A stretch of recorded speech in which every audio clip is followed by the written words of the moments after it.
In the beginning was the Word, and the Word was with God, and the Word was God. In him was life, and that life was the light of all mankind.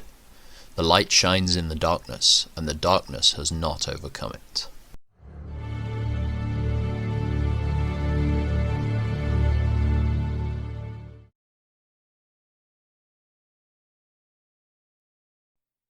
Isaiah son of Amoz received this message concerning the destruction of Babylon.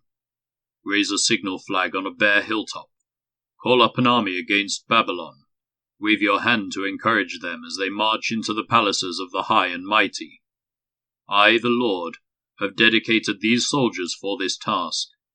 Yes, I have called mighty warriors to express my anger, and they will rejoice when I am exalted. Hear the noise on the mountains. Listen as the vast armies march. It is the noise and shouting of many nations. The Lord of heaven's armies has called this army together. They come from distant countries, from beyond the farthest horizons. They are the Lord's weapon to carry out his anger. With them he will destroy the whole land.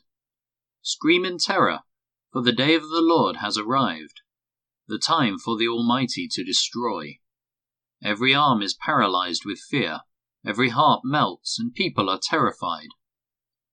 Pangs of anguish grip them, like those of a woman in labor. They look helplessly at one another, their faces aflame with fear. For see, the day of the Lord is coming, the terrible day of his fury and fierce anger. The land will be made desolate, and all the sinners destroyed with it. The heavens will be black above them, the stars will give no light. The sun will be dark when it rises, and the moon will provide no light. I, the Lord, will punish the world for its evil, and the wicked for their sin. I will crush the arrogance of the proud, and humble the pride of the mighty. I will make people scarcer than gold, more rare than the fine gold of Ophir. For I will shake the heavens. The earth will move from its place, when the Lord of heaven's armies displays his wrath, in the day of his fierce anger. Everyone in Babylon will run about like a hunted gazelle, like sheep without a shepherd. They will try to find their own people and flee to their own land. Anyone who is captured will be cut down, run through with a sword. Their little children will be dashed to death before their eyes. Their homes will be sacked, and their wives will be raped.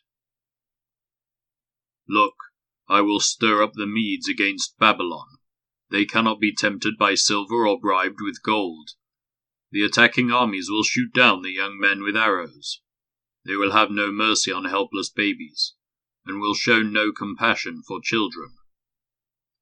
Babylon, the most glorious of kingdoms, the flower of Chaldean pride, will be devastated like Sodom and Gomorrah, when God destroyed them.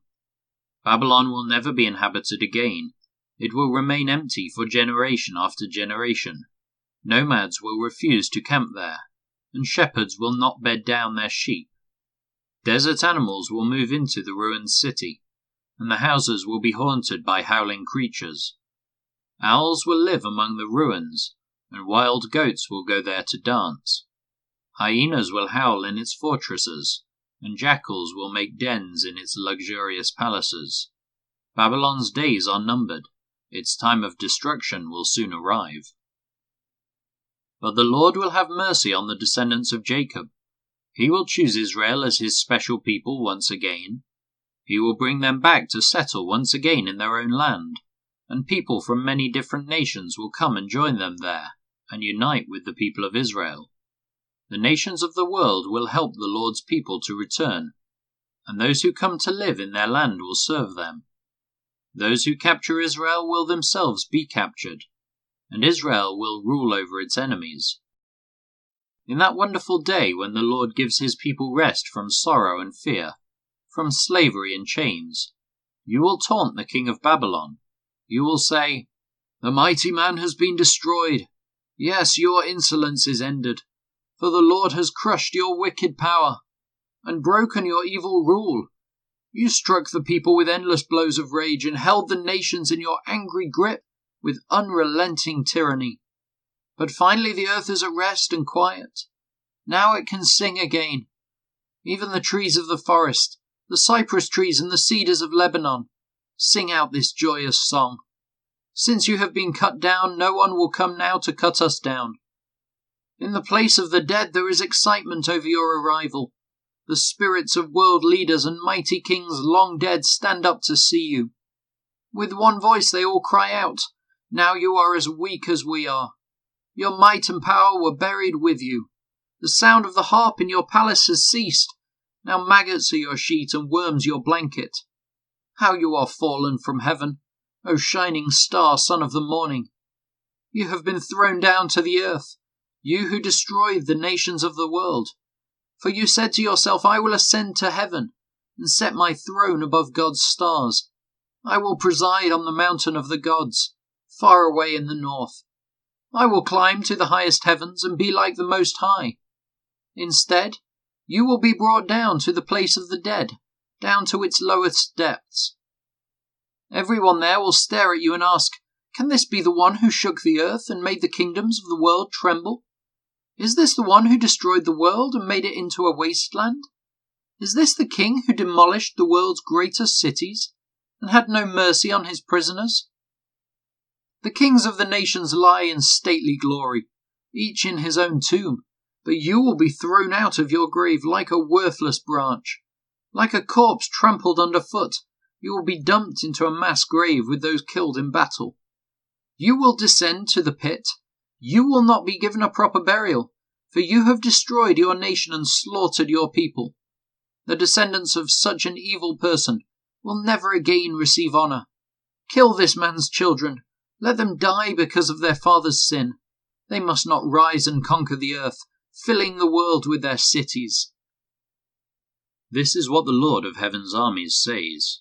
I myself have risen against Babylon. I will destroy its children and its children's children, says the Lord.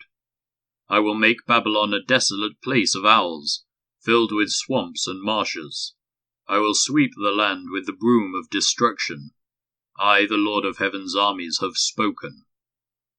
The Lord of Heaven's armies has sworn this oath. It will all happen as I have planned. It will be as I have decided. I will break the Assyrians when they are in Israel. I will trample them on my mountains. My people will no longer be their slaves, nor bow down under their heavy loads. I have a plan for the whole earth, a hand of judgment upon all the nations.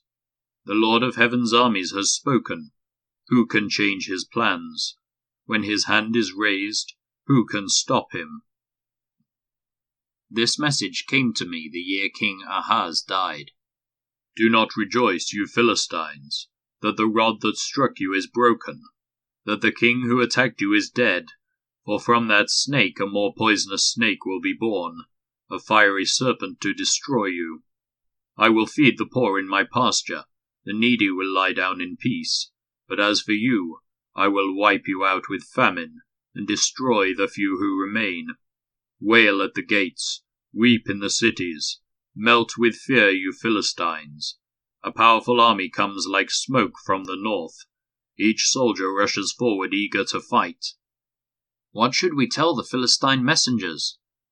Tell them, the Lord has built Jerusalem. Its walls will give refuge to his oppressed people. This message came to me concerning Moab. In one night the town of Ar will be leveled, and the city of Kir will be destroyed. Your people will go to their temple in Dibon to mourn. They will go to their sacred shrines to weep. They will wail for the fate of Nebo and Medeba, shaving their heads in sorrow and cutting off their beards. They will wear burlap as they wander the streets. From every home and public square will come the sound of wailing. The people of Heshbon and Elealeh will cry out. Their voices will be heard as far away as Jahaz. The bravest warriors of Moab will cry out in utter terror. They will be helpless with fear. My heart weeps for Moab. Its people flee to Zoar and Eglath-Shelishiyah. Weeping, they climb the road to Luhith. Their cries of distress can be heard all along the road to Horonaim. Even the waters of Nimrim are dried up. The grassy banks are scorched. The tender plants are gone. nothing green remains. The people grab their possessions and carry them across the ravine of willows. A cry of distress echoes through the land of Moab, from one end to the other, from Eglaim to Beer Elim. The stream near Dibon runs red with blood, but I am still not finished with Dibon. Lions will hunt down the survivors, both those who try to escape and those who remain behind. Send lambs from Selah as tribute to the ruler of the land. Send them through the desert to the mountain of beautiful Zion. The women of Moab are left like homeless birds at the shallow crossings of the Arnon River. "Help us," they cry. "Defend us against our enemies. Protect us from their relentless attack. Do not betray us now that we have escaped. Let our refugees stay among you. Hide them from our enemies until the terror is past." When oppression and destruction have ended, and enemy raiders have disappeared, then God will establish one of David's descendants as king.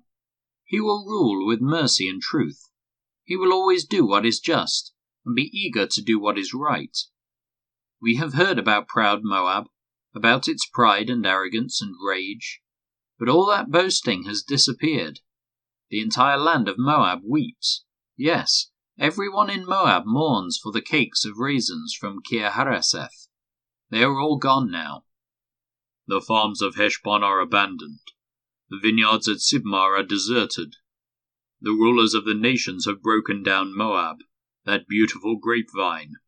Its tendrils spread north as far as the town of Jazeer, and trailed eastward into the wilderness. Its shoots reached so far west that they crossed over the Dead Sea. So now I weep for Jazeer and the vineyards of Sibmar.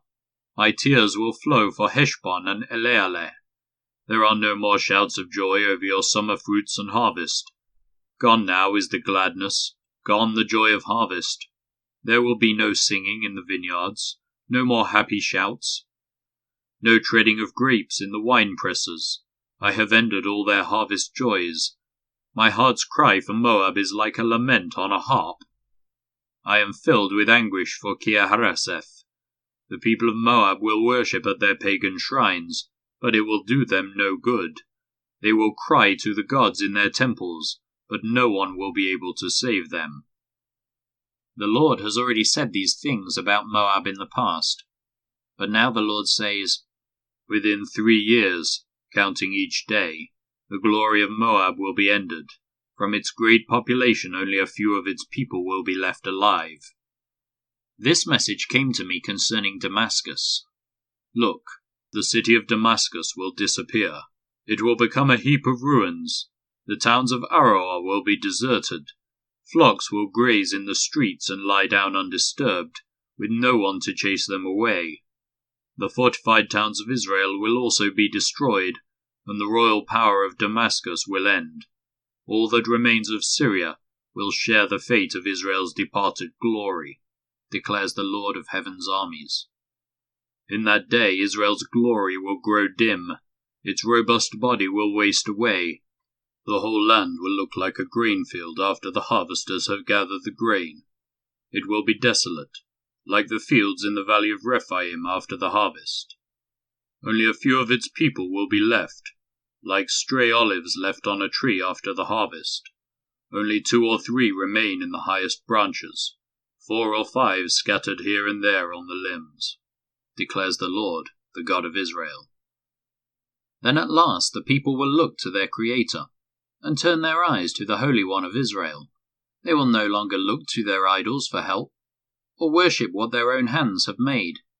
They will never again bow down to their Asherah poles, or worship at the pagan shrines they have built.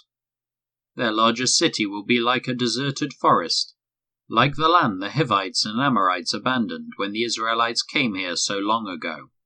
It will be utterly desolate. Why? Because you have turned from the God who can save you. You have forgotten the rock who can hide you. So you may plant the finest grapevines, and import the most expensive seedlings. They may sprout on the day you set them out.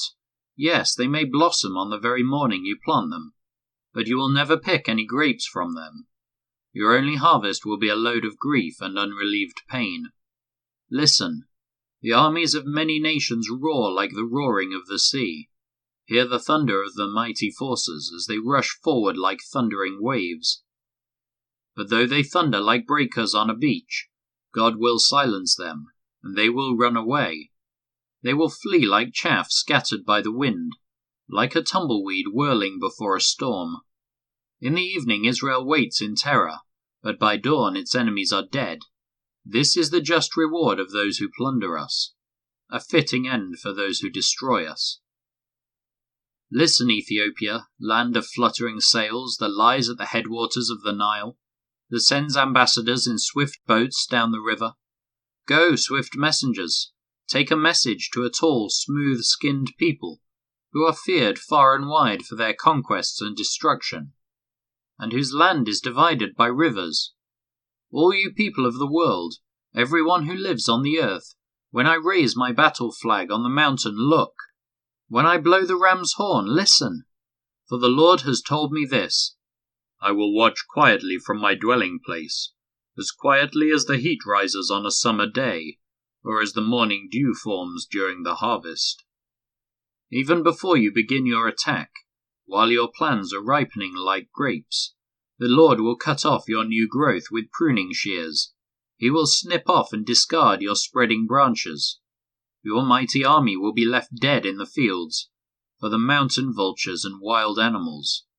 The vultures will tear at the corpses all summer, the wild animals will gnaw at the bones all winter. At that time the Lord of Heaven's armies will receive gifts from this land divided by rivers, from this tall, smooth-skinned people, who are feared far and wide for their conquests and destruction. They will bring the gifts to Jerusalem, where the Lord of Heaven's armies dwells.